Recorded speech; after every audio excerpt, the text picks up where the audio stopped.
বিয়ের প্রস্তুতি তো তখন জোর কদমে চলছে, আর সেরকমই একটা ভিডিও নিয়ে তোমাদের কাছে চলে এসেছি। দেখতেই পাচ্ছ আমি অ্যাক্রাইলিক দিয়ে আমার বিয়ের পিঁড়িটাতেই রং করছিলাম, আর এইটাতে আমার সাহায্য করেছিল আমার পাশের বাড়িরই একটা বোন। সে আমাকে খুবই সাহায্য করেছিল দুটো পিঁড়ি রং করতে আর পুরো ডিজাইনটা সেট করতে।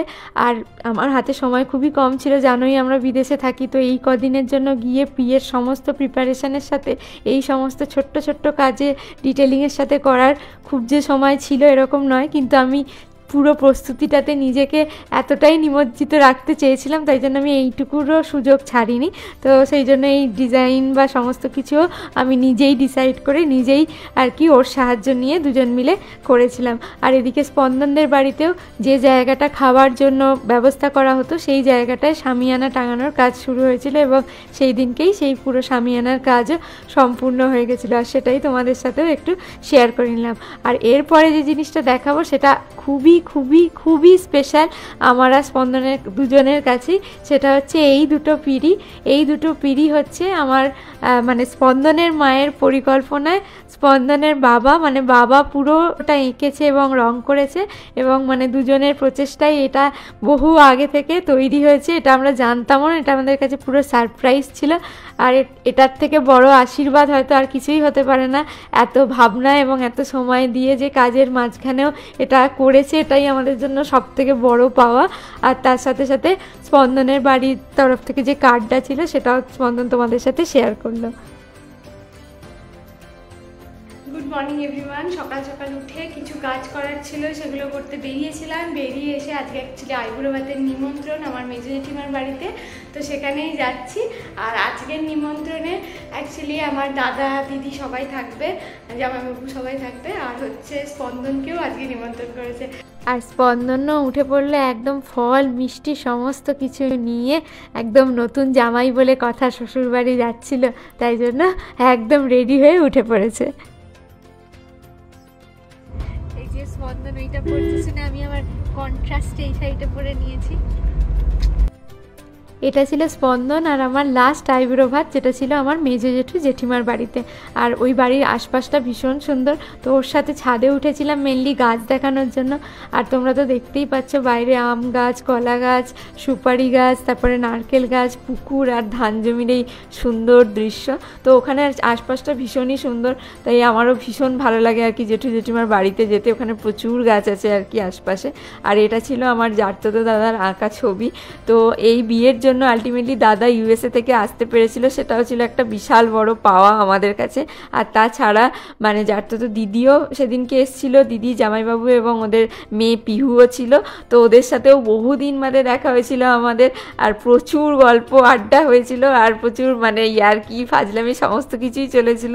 তো যতই হোক মানে বহু বছর বাদে বাদে দেখা হয়, তো মানে দেখা হলে গল্পের আর শেষ হয় না।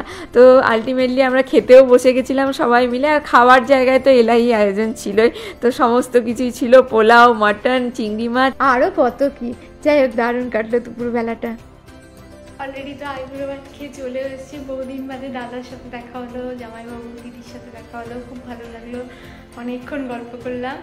আর এই জাস্ট ঢুকলাম, আর ছোটো পিসিমা আমার জন্য শ্রীটাও অলরেডি বানিয়ে দিয়েছে। কালকে আমার নানি মুখের অনুষ্ঠান শুরু হয়ে যাচ্ছে, তো এখানে অলরেডি দেখছি জোগাড়ও হয়ে গেছে, তো তোমাদের সাথে সেটাই একটুখানি শেয়ার করে নিই।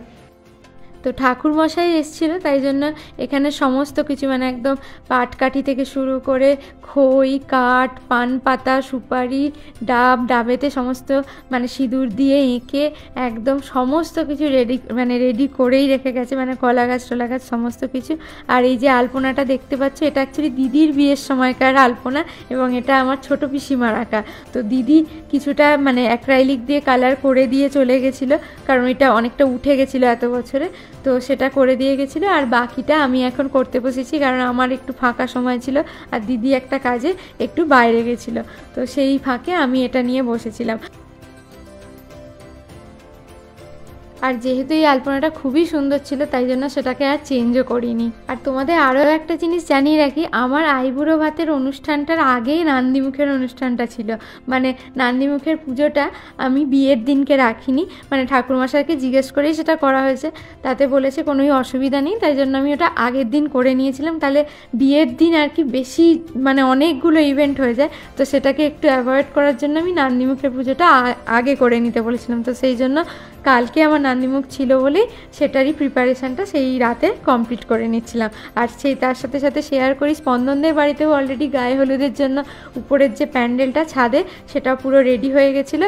আর এদিকে মাসিমণিরাও নিচে মানে জোর কদমে তখন মানে তত্ত্ব সাজানোর প্রস্তুতিতে মগ্ন ছিল, কারণ আর বেশি দিন বাকি ছিল না, জাস্ট মাঝে একদিনই বাকি ছিল, তো সেটাই রেডি করে নিচ্ছিল সবাই। গুড মর্নিং এভরিওয়ান, সকাল সকাল উঠে নান্দিমুখের জন্য রেডি হয়ে গেছি। আর বাবাও নিচে অলরেডি পুজোয় বসে গেছে, সমস্ত জোগাড় সব কিছু হয়ে গেছে। আর নিজের বিয়েতে বুঝতেই পারছো ব্লগ করা তো একটু ডিফিকাল্ট, বাট যেটুকু যা পারবো শেয়ার করার চেষ্টা করব। আমিও অলরেডি সকাল সকাল চান টান করে ড্রেস করে একদম রেডি, এবার আমিও ওখানেই চলে যাবো আর কি। যেমনটা দেখছো একদম ঘর টট সাজিয়ে এখানটা তো পুরোই রেডি হয়ে গেছে। আর ওই যে পিঁড়িটা আমি আঁকছিলাম সেটাও কমপ্লিট হয়ে গেছে, তোমরা দেখতেই পাচ্ছ স্ক্রিনে। আরও একটা পিঁড়ি এখনও বাকি আছে, ওটা যে বোন আমাকে সাহায্য করছিল সেই বাকিটা কমপ্লিট করে দেবে, কারণ আমার হাতে তো আর সময় নেই। আর এখানেও দেখতে পাচ্ছ বাকি আলপনাটাও পুরোপুরি কমপ্লিট হয়ে গেছে। আর সমস্ত কিছু কমপ্লিট হওয়ার পর একদম সুন্দরভাবে পুজোও সময়ে শুরু হয়ে গেছে, আর বাবাও সমস্ত কিছু শুরু করে দিয়েছে। আর তোমাদের সাথে সেই ভিডিওটাই আমি একটু শেয়ার করে নেব।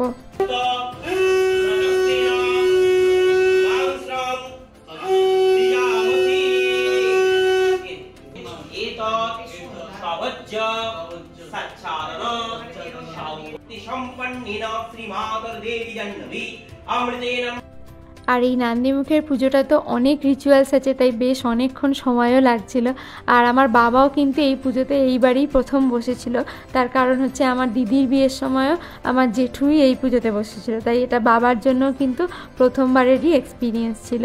আর এদিকে তো মাও অলরেডি মানে পুজোতে বা সমস্ত রিচুয়ালসে যা কিছু লাগবে সেই সবের যা কিছু জোগাড় সেগুলো আগের দিনেই পুরোপুরি করে রাখছিল, কারণ যতটা সম্ভব করে রাখলেই সুবিধা হয় বিয়ের দিনে।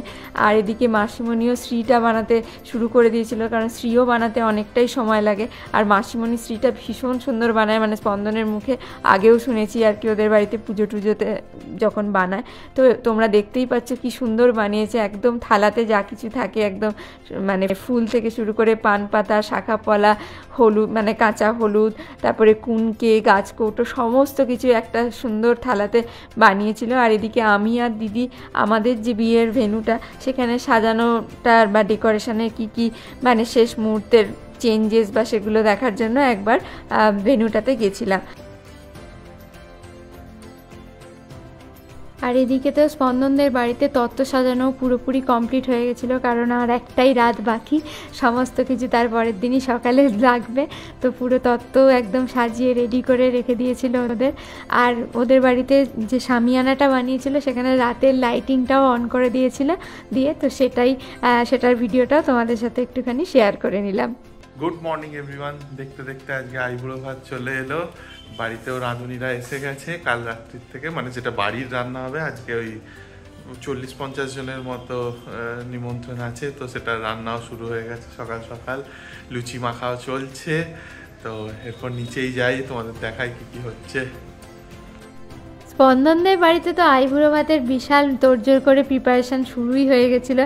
এদিকে হচ্ছে অলরেডি শুক্তোর আলু ভাজা, আর সকালের ব্রেকফাস্টের যে লুচি হবে তারও ময়দা মাখা হয়ে গেছিলো, লেচি কাটাও একদম রেডি হয়ে গেছিলো। তো এই সমস্ত অনুষ্ঠানকে ঘিরে যাদের কথা না বললেই নয় সেটা হচ্ছে যারা এই সমস্ত রান্নার কাজ করে বা মানে পুরো ডেকোরেশনের কাজ করে, কারণ তাদের এই এত পরিশ্রম ছাড়া কিন্তু সমস্ত কিছুই অসম্পূর্ণ। আর তারা ঠিক সময়ে সব কিছু করে উঠতে পারে বলেই কিন্তু এই দিনগুলো সবার জন্য এত আনন্দের হয়ে ওঠে, তাই জন্য তাদের পরিশ্রম ছাড়াও কিন্তু এটা অসম্পূর্ণ।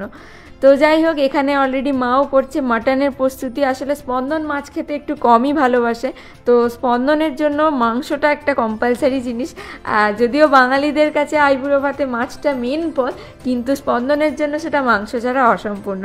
তাই মাটনের প্রস্তুতিতেও মা লেগে পড়েছে। আর এদিকে তো ভেজ ডালও একদম রেডি হয়ে গেছে, তোমরা দেখতেই পাচ্ছ। আর এদিকে মাটনও কষে একদম রেডি। তবে শুনেছিলাম সেদিনকে মাটনটা কিন্তু খুব ভালো হয়েছিল, যদিও আমি তো আর খেতে পারিনি, কিন্তু শুনেছিলাম ভীষণ ভালো হয়েছিল মায়ের মাটনটা।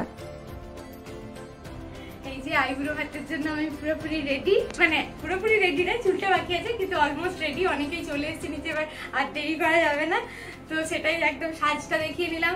আর আজকে আমার সুবিধা, আমার বন্ধু এসে গেছে, তাই বন্ধু ক্যামেরা করতে হচ্ছে, আমাকে আর ফ্রন্ট ক্যামেরায় দেখাতে হচ্ছে না। আর সকাল সকাল লুচি আর সাদা আলুর তরকারি খেয়ে আমরাও আইবুড়ো ভাতের প্রস্তুতিতেই লেগে পড়েছিলাম। তো আমার বন্ধু কাবেরী আমার চুল বেঁধে দিচ্ছিল, তো ও এসে গেছিলো বলে আমার অনেক উপকার হয়েছিল। আর ও অ্যাকচুয়ালি অন্ধ্রপ্রদেশ থেকে এসেছিলো একদম ডিরেক্ট। আর মানে ও আসতে পেরেছিল, এটা আজ আমার কাছে কত বড় একটা প্রাপ্তি যে কি বলবো। মানে ওরা আমার কলেজের বন্ধু, ও আর একজন আমার সাথে মেসে থাকতো, তো ও চলে এসেছিলো। কিন্তু আর একজন আর কি দিল্লিতে যে থাকে সে আসতে পারেনি, কারণ ওর পরীক্ষা ছিল বলেও শেষ মুহূর্তে বিয়ের দিনকে আর আসতে পারেনি, ও বউ ভাতের দিনই ডিরেক্ট এসেছিল।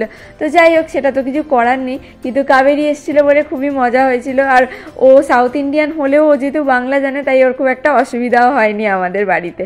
আর এই যে আমার পুরো আইবুড়ো ভাতের খাবারও রেডি, 5 রকম ভাজা থেকে শুরু করে পাবদা, চিংড়ি, দই কাতলা, এদিকে মাছের মাথা দিয়ে তরকারি, ডাল, মিষ্টি, চাটনি, পায়েস, সমস্ত কিছু একদম রেডি।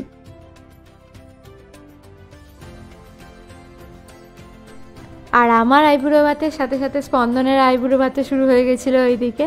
প্রথমেই মা আশীর্বাদ করে নিল, আর বাড়ি ভর্তি লোক তো সেদিনকে ছিলই, বাবার অনেক বন্ধুরা এসেছিলো, আর তাছাড়া আত্মীয় স্বজনরা তো ছিলই। আর তারপরেই বাবার আশীর্বাদ ছেড়ে নিল, আর তারপরেই স্পন্দনের খাবার পালা। আর এখানে হয়েছিল বিশাল এলাহি আয়োজন, শুক্তো, ভেজ ডাল, চিংড়ি মাছ দিয়ে তরকারি, মাছের মাথা, তারপরে পাবদা, মাটন, আর এদিকে 5 রকম ভাজা, চাটনি, পায়েস, দই, এসব তো ছিলই।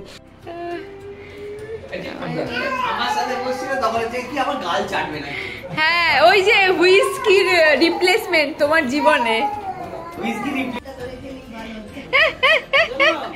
হ্যাঁ, তাতে আর কি আছে।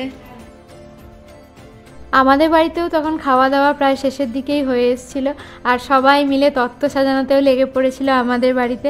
তো আমাদের বাড়িরও যত রিলেটিভ সেই দিনকে প্রায় এসে পৌঁছেই গেছিলো, তাই জন্য একদম তত্ত্ব সাজানোতে সবাই একদম জোর কদমে হাত লাগিয়ে দিয়েছিল সবাই। তো এই যে সবাই মিলে আনন্দ করে এই যে কাজ করা, মানে বহু বছর বাদে এরকম একটা মুহূর্ত মানে ফিরে পেয়েছিলাম আমার বিয়েতে।